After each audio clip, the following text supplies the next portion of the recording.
On Israel's ongoing conflict with coronavirus is hitting yet another snag.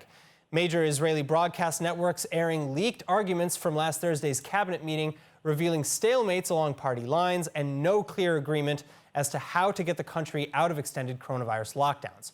Hannah Rifkin reports. Prime Minister Benjamin Netanyahu and Defense Minister Benny Gantz heard yelling at one another in a recording leaked to major news networks and aired overnight Sunday. Netanyahu in the audio telling Gantz that the blood of many Israelis will be on his hands if the economy reopens too quickly.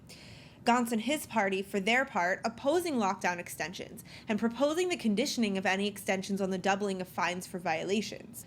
And the defense minister later charging that Netanyahu is throwing dust in the public's eyes, adding that the leaked recordings themselves also likely came from Netanyahu's own office. But whatever the reason, the cabinet is still failing to release a comprehensive exit plan. And the latest cabinet meeting Sunday night ending without any new decisions either way, allowing many restrictions to expire, including the closure of businesses with individual interactions, like hairdressers, and a lifting of restrictions for businesses and travel that do not serve the public. But many other closures, meantime, are set to continue, like the shuttering of schools and shopping outlets. Ministers now proposing a return to classrooms Tuesday, but not necessarily in person, and not necessarily for every grade in every city. Prime Minister Netanyahu adding adamantly that we are still in the thick of the pandemic. אנחנו עדיין בעיצומו של מרוץ צמוד בין מבצע החיסונים שלנו חוזרים לחיים לבין התפשטות המוטציה הבריטית שמתפשטת בארץ כמו בכל העולם. היעד שלנו הוא לחסן 95% מאלה שמעל גיל 50. במקביל, אנחנו התחלנו הבוקר את השלב הראשון של היציאה המודרגת מהסגר עם ביטול מספר מגבלות.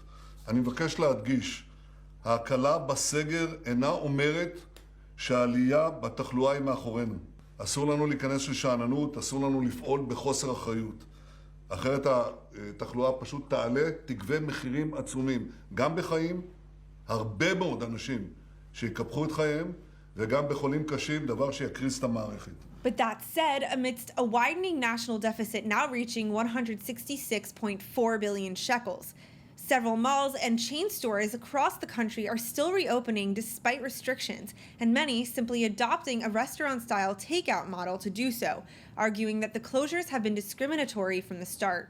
And this as thousands of ultra-Orthodox Israelis flood into Bnei Brak Sunday night for a funeral procession honoring a senior rabbi who himself had died of complications from coronavirus.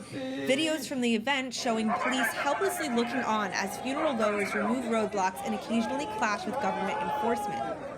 Meanwhile, the infection rate persisting at a dangerous 9%. Active infections in Israel now hitting upwards of 67,600, the majority of which come from the UK variant. And the death toll is at least 5,129.